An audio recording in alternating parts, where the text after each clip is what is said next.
Hello, I'm Faith Cantor and I wanted to speak to you today about what fermented foods are and how they can benefit our health. Fermented foods are foods that have been traditionally fermented, what they call lacto-fermented, with salt and water, or they've used a starter, which was like a culture. So there's two different types. The basic one is the salt and water one, and that's the one we've been using for many generations all over the world. So why should we be consuming fermented foods? Well, that's because basically they're really high in probiotics, higher than most drinks and tablets and various other things that you can buy on the market.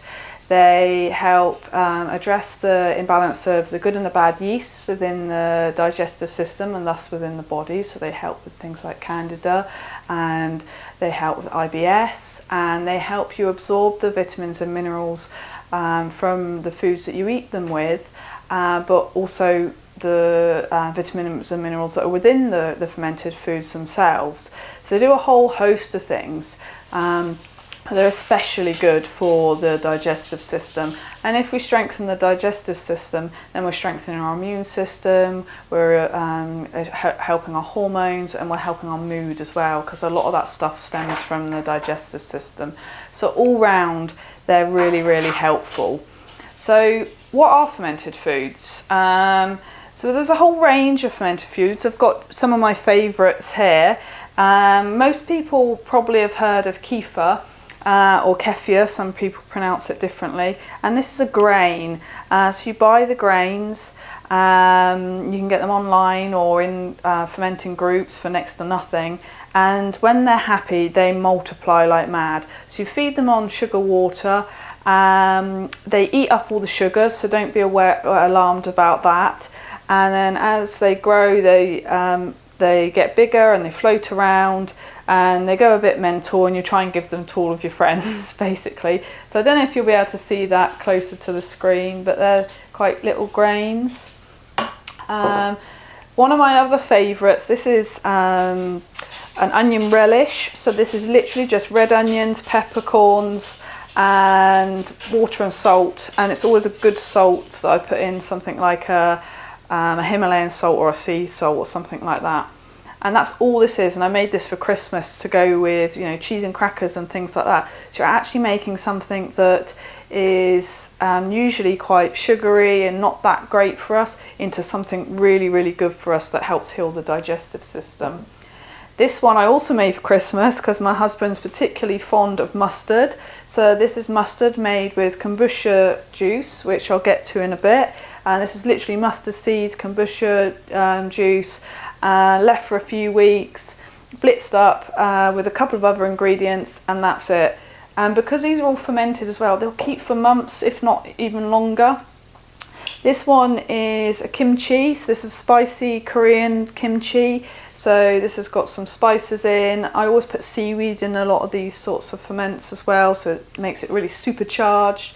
And then it's got various vegetables and things in. This one I've put a base of red cabbage, which is why it's red. And this is delicious on the sides of all sorts of things.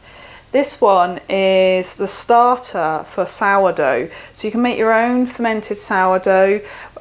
Basically, if you use a starter like this, which are really easy to make, or you can buy them as well, and you add it to the flour as it's rising, in between kneading it and things like that before you put it in the oven, then it eats up all the gluten, and it rises naturally, so you're not adding lots of nasty yeasts as well.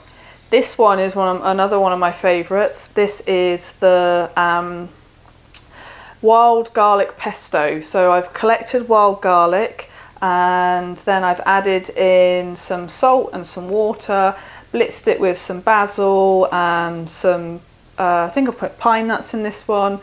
And then this is actually over a year old, this one, because you don't need very much pesto in things, so it keeps forever.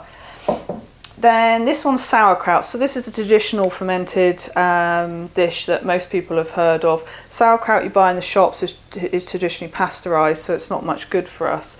But this stuff is just got cabbage, I put carrot in this one, a bit of seaweed, salt, water, and there might be a little bit of ginger or something in there just to give it a bit of a kick. And then last but not least, this is my very big jar, I guess you would call it, of kombucha. So kombucha is made with sweet tea.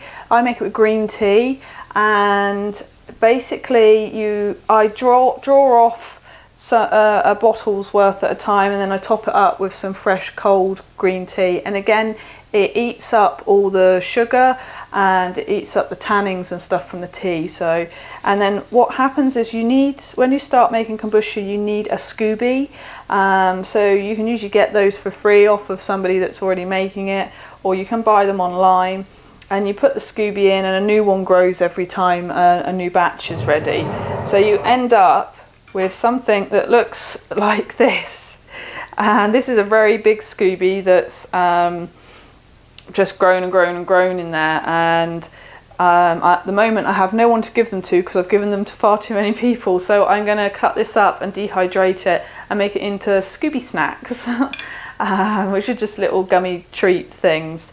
So you get a new one of these every time, not this big, admittedly. So basically that's my favourites of all the fermented foods and drinks. They're all really healing. Because they're healing the digestive and they're giving you more energy, they're helping you absorb more nutrients, and they're helping with all the other things I mentioned earlier as well. But it is worth mentioning at this point, if you have any intolerances or you have an upset digestive system, it's really important to only start with a tiny amount of the fermented foods at a time, like half a teaspoon or something, because what will happen is they'll do their job and they'll clear out all the toxins and the yeast, and they'll basically detox you. And if you're sensitive, you'll be running off to the toilet basically. So it doesn't mean that you've got sensitivity to fermented foods, it just means you're having too much for yourself at that time. So you just need to bring it back and have a little bit less next time. If you've got any questions about fermented foods, then do pop the question below. If not, there are also blogs and other videos to watch on my YouTube and on my website, which is www.faithcantor.com. Thanks for listening. Goodbye.